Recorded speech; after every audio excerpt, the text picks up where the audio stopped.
Hey, what's up, everyone? Welcome back to CounterAction. This is episode 5, and I'm your host, Andrew. Normally, my other host, Jonathan, joins me for these, but our lives are fairly busy this week in particular as I am recording, and he asked that I go ahead and just do this one on my own, just to help him out a little bit, and so that's what we are doing. So we thought we'd take advantage of kind of the newness of this channel and just share a little bit about some resources, things that you can try to use to help get your claims through and your benefits, things like that. So this will be kind of brief because we're not necessarily experts, but I have so far used my GI Bill. I have some disability ratings, some high ones from the VA. I use an advocacy group to help out with some of that stuff. And so I'm just going to kind of share with you guys some of my experiences with all of that, all while hoping Jonathan is able to take care of what he's got to do. And I miss him, right? But hey, you know what? Life happens, and it's okay. This just means he owes me for one. He owes me. All right, so let's go ahead and get on into the show. So before we start this, just a reminder to everyone: I am a Marine Corps veteran. I was in from 2011 to 2015. Have a bachelor's degree from Iowa State, paid for by a GI Bill, and I happen to have about 2 years left of that GI Bill, and hopefully I'll get a master's at some point. Just kind of waiting to see what the best job is, and so I'm currently rated 70% disabled, being evaluated for up to 100 for some other stuff right now.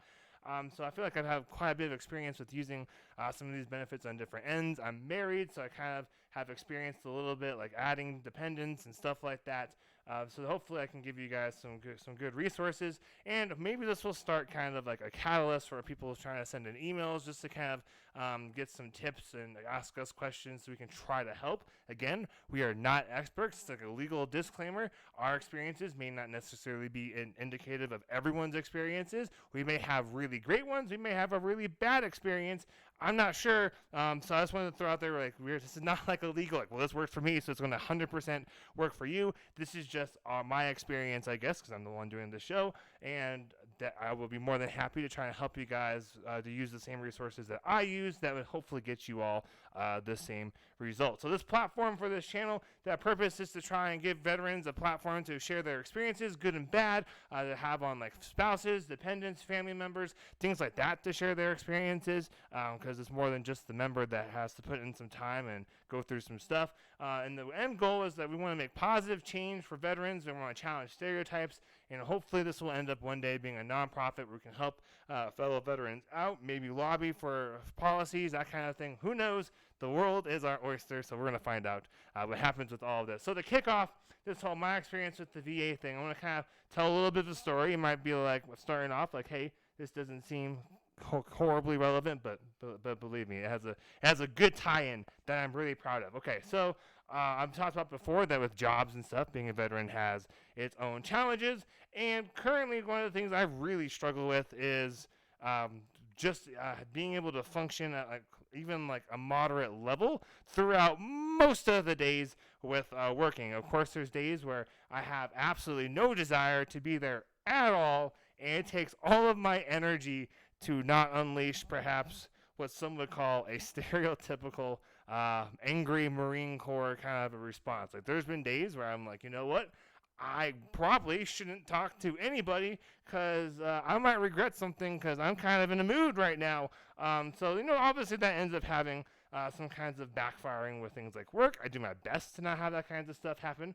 But anyways, a coworker, she happened to be a little bit more on the snarky side. One of those folks that tends to kind of let stuff boil up. If I had to kind of describe this individual, to me, she reminds me of Mean Girls or White Chicks. Like, that's just kind of the vibe that I get. Like, I've seen those shows once, but that's just kind of the vibe I get from this person. So one day we're just kind of doing our thing, starting the day in a cafeteria, because again I work at a high school currently with kids with special needs, although I do start a new job soon. And she's talking to one of her friends, and she says something like, well, he doesn't do anything. Something like that. And I knew this gal was kind of used to not having anyone challenge her or, call her out on her bull crap. And to be honest, I was not having the best day. So I was like, oh, thank you so much for saying that to my face. And we kind of went back and forth just a little bit. I'm not necessarily completely proud that how I necessarily conducted myself with there. But I also am like, you know what? Like, you've been causing all kinds of issues, and you probably just don't expect anyone to be like, hey, bitch. So that's what I did. I was just like, hey. And I was like, well, thank you for bringing this to my attention and stuff. So, of course, she went running to mommy, to my supervisor. But, so she talked with me, and I kind of ended up being like, you know what? I don't normally feel okay with telling supervisors stuff, like things that I struggle with from the VA. I don't want to like contribute to any stereotypes, but this kind of maybe seemed like from things she brought up, because she was talking about like, well, like some days you're just not talking to people. People feel like you're not doing a whole lot of stuff, like you're avoiding folks, things like that. And so I ended up being like, hey, I probably should tell you. Like, I know I've only got like a week and a half left, so it's probably not like a big deal, but I'm currently going through, and I kind of gave her like a brief. So I got some PTSD from some stuff I was in, not combat related, just from some other things. I'm currently rated for major depression disorder, and sometimes I just have these days where I feel like I have to just absolutely avoid everybody because of the really strong emotions I'm feeling. Now, I wanted to say because I almost decked a coworker once, but I didn't. That just didn't seem to be the right way to go. Although that was one of the worst days. That was a big whoa red flag thing for me. So I kind of explained some more stuff, advocated for myself a little bit, and thankfully she ended up saying, "Hey, thank you so much for letting me know. I understand. I want to try my best to try and work with you, especially with us only have like a week and a half left." And also throughout this whole time of me being there, I've had like VA appointments I've had to do over video call, and so I would be like, hey, like I got this thing from the VA like, with my therapist or whoever. Is it cool like if I use my lunch at this time instead? And it's like, yeah. So there's a reason this ties in. It's because the most useful resource you guys have is yourself. No one's going to just assume that you need help. No one's going to file a claim for you. No one's going to email any advocacy group on your own behalf. And even if someone for some reason does and it somehow goes through, you have to admit to somebody, at least at the VA, that you need help and that you want to do one of the treatments that they offer. Could be meds, could be group stuff, could be classes and group things, or like one-on-one sessions, whatever it is. The point is you have to tell them, I want help for this, and they'll probably make you say, okay, what does getting better look like? So you have to also be able to, at the very least, give like an idea. So for example, I'm getting some help for some alcohol use, and so they're like, hey, do you want help? And I said, yes. And they said, why? And I said, well, it costs money. My wife really doesn't like that I do this. And I know it's not healthy for me. Like, it's probably part of why I've been gaining some weight since February.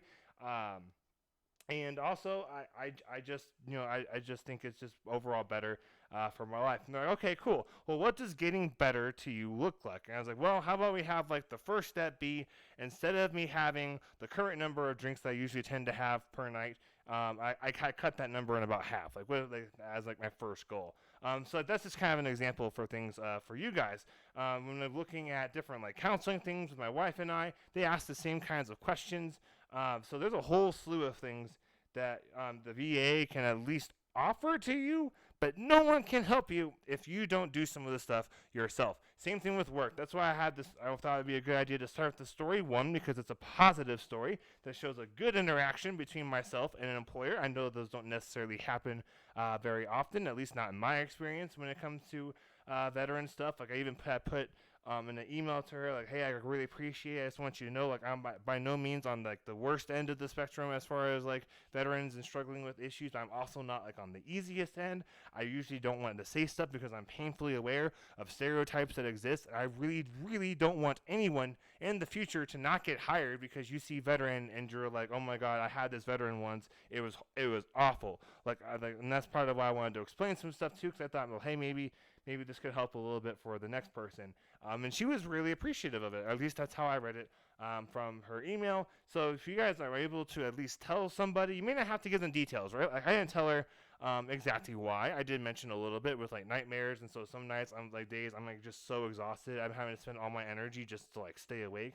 And then with avoiding people and stuff, and anxiety and whatnot. And so not everyone's going to be as accepting of that, but you're not going to find out. Like if you actually need some kind of like understanding, you have to probably tell somebody at least something. You could be like, hey, just so you know, like I have some issues that I'm dealing with and I'm working to get better on with the VA and some other programs. These kind of tend to be some general ways I tend to exhibit these issues. Like, please work with me to cut me some slack. Like, that might go over pretty well. It's up to you to decide on like when you're gonna tell a boss that, or or even if you need to. I had just hit a point with my employer where I felt like I needed to say something.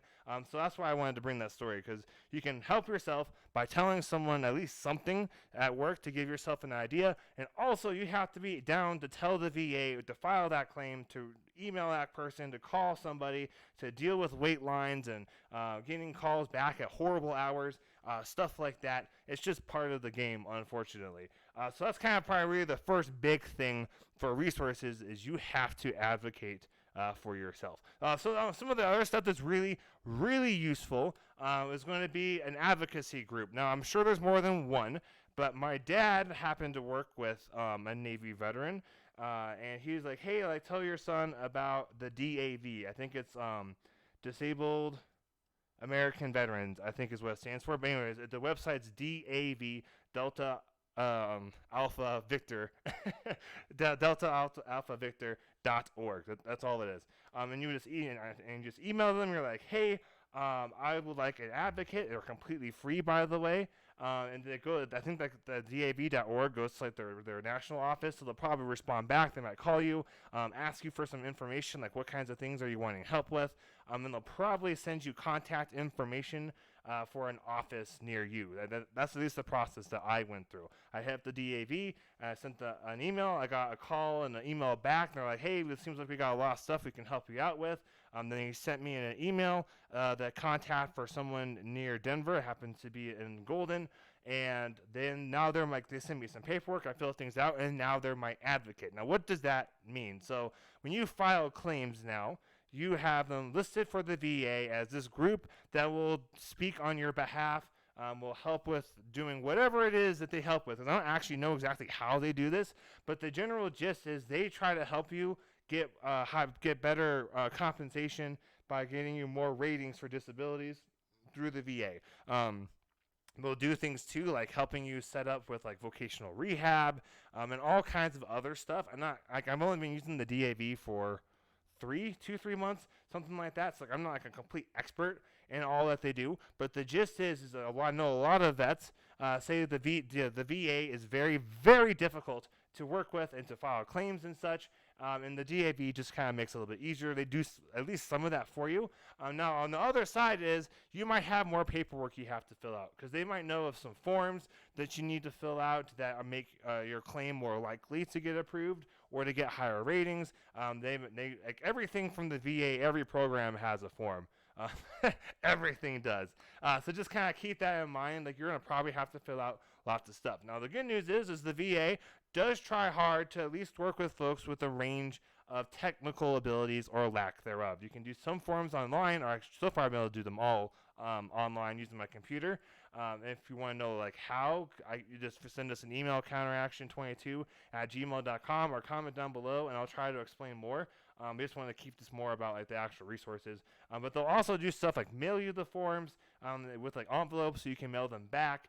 And you could do things like fax, I believe, was an option as well. So they try to give a variety of options for these paperwork things. I think online is the easiest, but however, I know I'm younger, and generally speaking, younger folks tend to find computer stuff easier. So it's quite possible, if you're a listener, that you might not be as tech inclined, and so you do have options with like actual paperwork that you can utilize and should work really, really well. So that's kind of the big thing I would suggest you guys all do, is to have that advocacy group. They'll help you out with some things of getting more of those claims. Now, the other thing is you have to actually file claims. It's on va.gov. You have to make yourself an account. They usually will ask you things with like your social security number and stuff like that, just to kind of like verify your service. You can do things like request your education benefits, like a certificate of eligibility. You can file all your claims. Now, something to know with filing a claim, and I think this happens online, is you have to first have an intent to file. You can do that by either calling the VA and telling them, and then they're like, all right, cool, we're putting in an intent to file. Now you just have to go online and actually file it. Now this is like the downside for folks that aren't necessarily as into computers, is I believe you either have to do it online or you have to show up to one of like the VA regional centers and go through their like office of paperwork and stuff. And online obviously is going to be way faster. So if you're not as open in your options for filing a claim, but the thing is you have to call the VA, or if you go to va.gov, I believe you can submit an intent to file, because you have to have an intent to file, and then you can file your claims. Once you file your claims, I would suggest throw the book at them. I went to school for criminology and criminal justice, and I don't know how many of you guys are familiar with the legal system and stuff. I'm not necessarily an expert, but I do know one of the reasons why you might have someone like in a big murder trial or something, where they're like, all right, you're being charged with like second-degree manslaughter, first-degree murder, second-degree burglary, like all this like slew of stuff, and it seems a little ridiculous, right? You're like, this is nuts. Well, part of the reason why they do that is because when the more charges they throw at you, the more likely something is to stick, and to have charged against the individual, and for them to have justice done, or for a jury to find. Like, there's just more options for things that are more likely to be punished for whatever it is that they did. The same kind of thing works with the VA. When you're filing your claims, you want to throw everything at them that you got. So for example, when I filed for my stuff recently, I put in depression, anxiety, nightmares, and PTSD stuff, trouble sleeping, I forget. I did like 5 or 7 different things that I threw into like the same claim. Because when you do a claim, you get to submit multiple issues. So you can do like all those things are by themselves. The only downside is if you throw the whole book at them, is that you have to go through the process of explaining what it is, how it impacts your life, stuff like that, for each individual issue. So that can take a little bit of time, but I think it's more worth that overall. Something else you guys should be aware of is if you are trying to file for something that's like mental health related, because this is what I got told, and I think it kind of worked, given I got a 50% rating for depression, is that you have to have shown that you are needing help beforehand. So what I ended up doing, I did not know about this, where you need to have like appointments set with therapists and stuff before I filed, but the DAV, so like, hey dude, we saw you filed for depression and yada yada yada. Just so you know, like the best way to get your claim approved is you need to call like now and set up mental health appointments. So you have to be able to see a therapist and stuff like that. So it helps more if you're diagnosed by a doctor beforehand. So to kind of keep that into consideration, I mean, you can do like I did and do both virtually at the same time. Just know if you're going to file for something mental health related, whether it's PTSD, depression, anxiety, sleeping issues, whatever it is, you probably want to have at least seen a VA doc, whether it's a physician, a psychiatrist, or a therapist first, and get the whole ball rolling on being diagnosed. That's just something should help out your claim. It seems like it helped out mine. I've been told my PTSD claim will probably get accepted, but it's up to the VA to decide how much it's worth, and the DAV is trying to get whatever rating they feel like I deserve. I get if the VA is not going to try and do that. So this is something to keep in mind with those claims. Now, if you're doing doctor claims, just like with mental health, it really helps to have prior doctor visits in regards to that issue. So, for example, I get a little bit of a rating. It's like 6% or something for AC joint stress and stuff like that, and my tendonitis in my right shoulder. The reason that happened was during a training thing, fell off a rope, landed on it, separated, had to do a whole bunch of other strenuous stuff with my right arm, and so I just put tons and tons of wear and tear on it, and so now there's some issues that pop up now and then, so I get a rating for it. But what kind of helped was that at some point in my time in the service, I had seen a doc for it. And so that kind of gave some proof that this had occurred while I was in. So the main key thing with both the physical and the mental stuff is they like seeing if you have seen somebody for that issue while you were in. It just makes it easier to prove that it's service connected. If you don't or didn't see somebody, it's a little bit harder. It's not necessarily impossible. So I was lucky that I had decided to go see a chaplain when I was struggling with depression and suicide, that kind of thing, when I was enlisted. I only saw the chaplain once or twice, but for some reason, that ended up on my VA like permanent medical files because when I did my claim for depression and stuff, like when the evaluator called me, he's like, "Hey, like I see you went to a chaplain for like, a similar issue while you were in. Um, have you seen somebody since?" And that just kind of made it easier to show that it was service connected, because that's going to be the main issue for most folks, is the show is something service connected. Now there has been some progress. Burn pits and stuff. Now there's some legislation that's either been passed or it's going to be on the Senate House floor. I caught wind of this like about a week ago, so I haven't, I should have looked up what stage it's at. But anyways, people with like burn pits and stuff from the war on terror that's still going on, but supposedly winding down, are potentially going to get more help because there's some bill going through that's supposed to make it where you get more help for the burn pits, and then there was Agent Orange from Vietnam, where that's still kind of difficult for the VA for folks to get their compensation they earned and they deserve.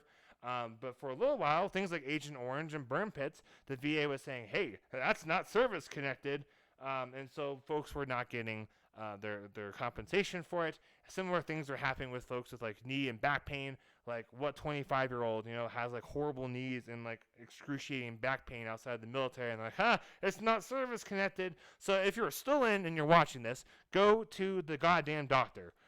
Like, go to sick bay. Get as much attention as you possibly can, because it'll just make it easier when you're filing those claims when you get out. Now, I know the mental health stuff is tougher.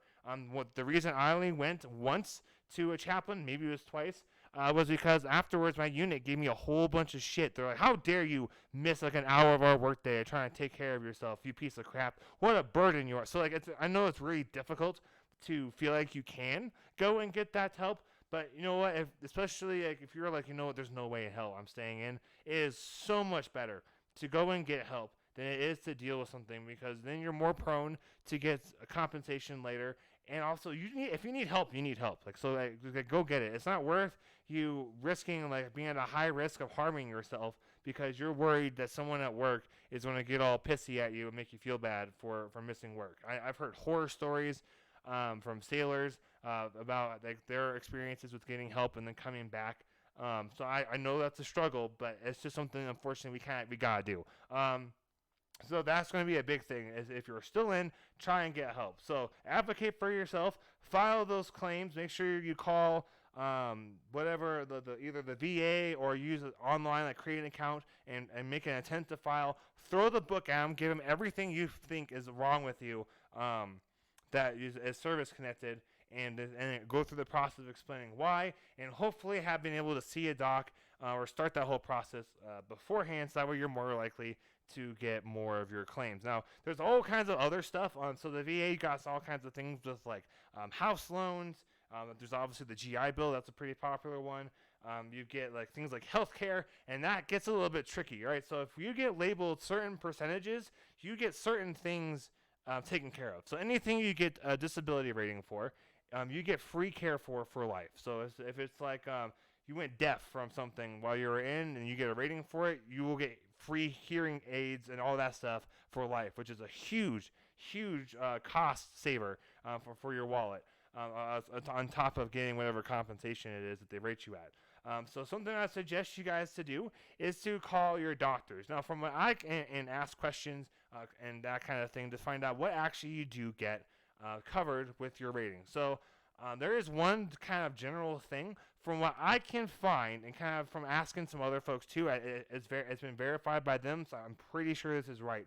Once you hit 50% disability, you should get more or less free health care for everything for life. Now, again, we're not like lawyers, we're not legal. We're kind of new at this, so like, don't be like, but CounterAction, Andrew from CounterAction said, if you get charged for something, like, always ask first. That's something I always do, even though I'm at 70%. Like, when I call in for like an appointment, I'm like, hey, like, this is covered, right?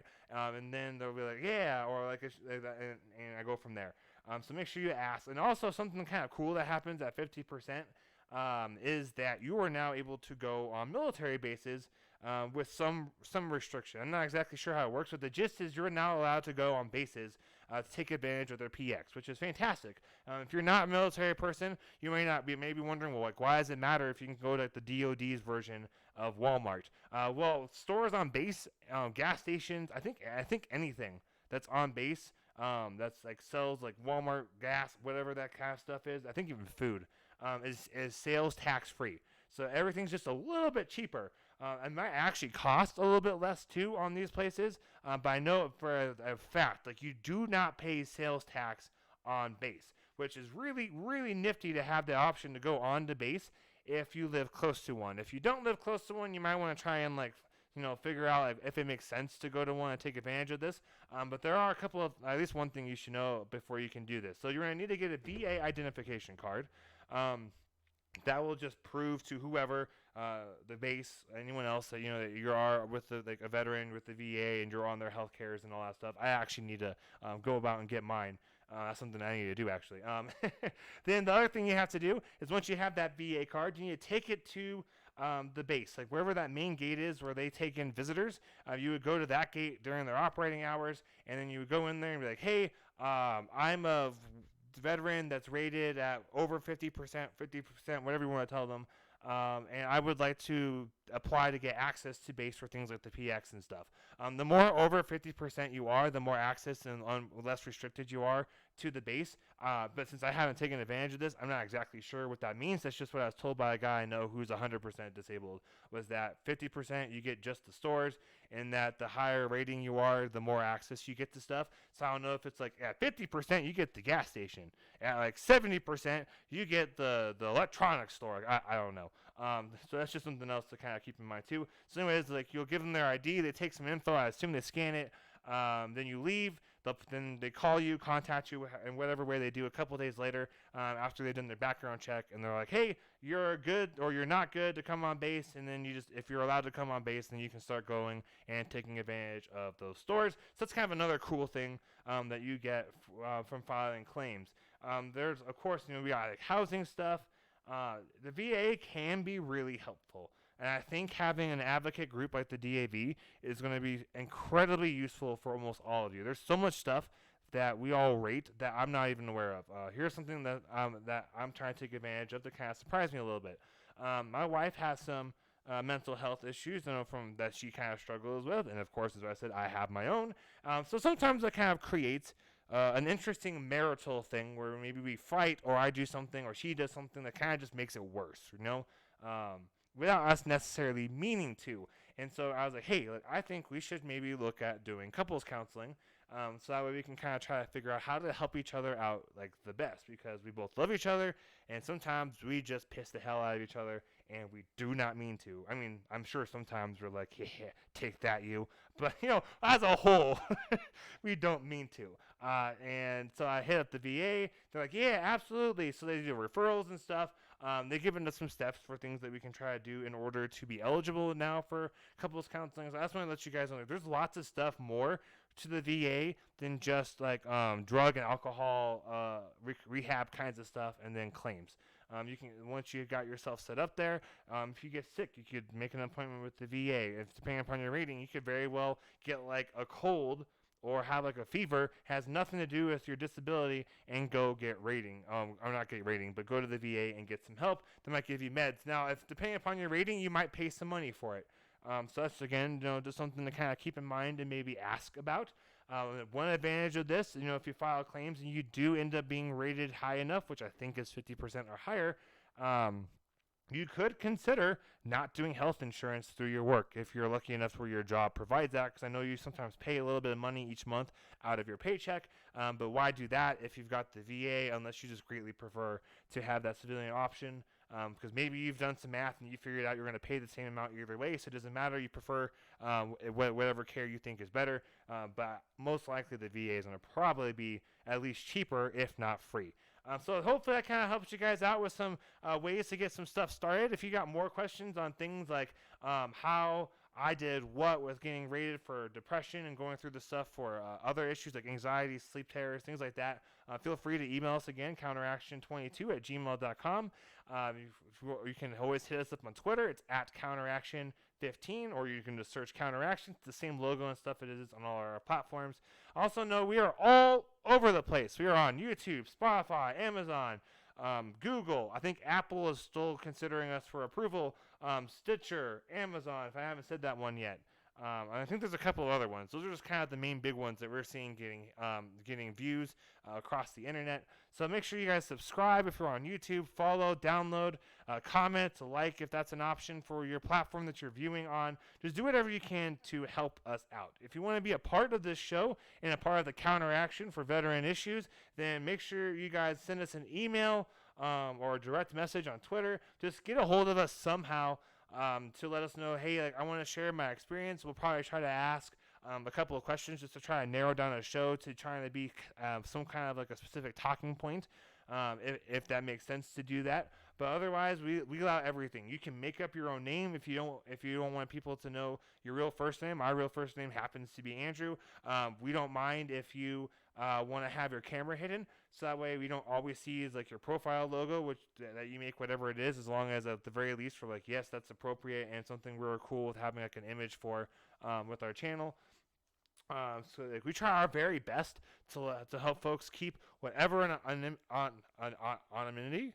Whatever privacy they want when they're sharing their experiences. Or if you want to be like us, use your name, have the camera on. There's just a couple of tech things we ask for folks. That you have at least a good enough internet connection where we can use Skype and we can hear you easily, just because that's how we do these. This one by myself, I use a different program because I have a different YouTube channel I've been doing for a couple of years within gaming.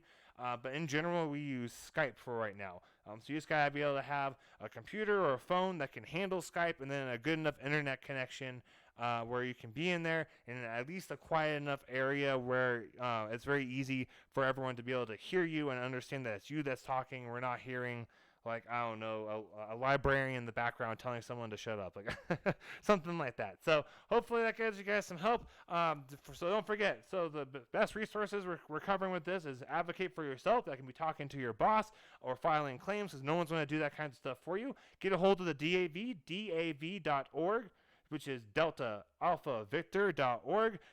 Email them, call them, whatever. Tell them, hey, I want an advocate, and they'll take you through setting you up with someone that's in your area. And then they'll send you some paperwork and things. So that way the VA has to go through them, or at least keep them in the loop. Downside is your mail about triples, because the VA sends you stuff, and so does the DAV. So you get notified of the same thing like 4 times, but hey, whatever, it's worth it. And then, of course, to actually file those claims, make sure you've done things like seeing a doc beforehand if you're able to, or very close together. And you have to file, folks. And then, of course, ask the DAV about everything. If you want to know if there's a resource for something that you're interested in, all you have to do is ask. Worst case scenario is your doc at the VA or the DAV says, hey, that's not something they offer, or that's not something I am able to help you with, but here's someone who can. That's sometimes another thing that will pop up. All right, y'all, thank you all so much for watching. Don't forget to subscribe, like, comment down below, download, share this video all over the place. Email us at counteraction22@gmail.com, or hit us up on Twitter at CounterAction15, and hopefully I had all these things put on the screen here if you're on YouTube, so that way you can see it all. Otherwise, we try to have these things in the description box to make it easier for everyone to hit us up. Thank you guys all so much for watching. We really appreciate it. We will catch you guys in the next episode. This episode's coming out around Memorial Day. It should be available the Wednesday before. I believe that's like the 25th, I think, of May. So if you are doing Memorial Day things, I know for us, Memorial Day tends to have a very different meaning than it does for most of America. Be safe. I know suicide rates and stuff tend to skyrocket around this weekend. We have the crisis line in the description box. Make sure you guys call it. If you're someone that knows you tend to spiral a little bit around Memorial Day, or a lot of it, make sure you're around people who love you. Everyone's got somebody that cares about them enough to at least hang out with them. And if you're like, I don't, you need to hit us up, because we will just chill out with you on Discord or something. Video chat, whatever it is, for as long as we need to help make sure you get through the weekend just fine. and that you stay here on this planet, because you know what? It's worth it. And if you really want to say F you to the government, make sure you're alive long enough to get more of their money from that compensation. I don't know. That's kind of a funny way of putting it, but like make sure you guys are all safe out there. It's Memorial Day weekend. I hope you all do your traditions that you normally do if you have them. Remember the holiday as we remember it, and also try not to be too much of a jerk to folks that are out there celebrating. Like, it doesn't necessarily help us out a ton if we're all over the internet making fun of people for barbecuing and stuff, because you know what? I don't think anyone that's died would want us embarrassing ourselves by telling folks to stop celebrating. So just celebrate it or remember it the way that you do, and do our best just to politely remind others what it's about, but otherwise just leave them alone. Thank you guys all so much for watching. Be a part of the CounterAction for veteran issues. I've been your host today, Andrew. I hope Jonathan will be back for the next week's episode, which I guess would be early June, would be the next one that would be coming out. If you want to be a guest, again, hit us up. Thank you guys all so much for watching. Be a part of that CounterAction. We'll catch you guys in the next one.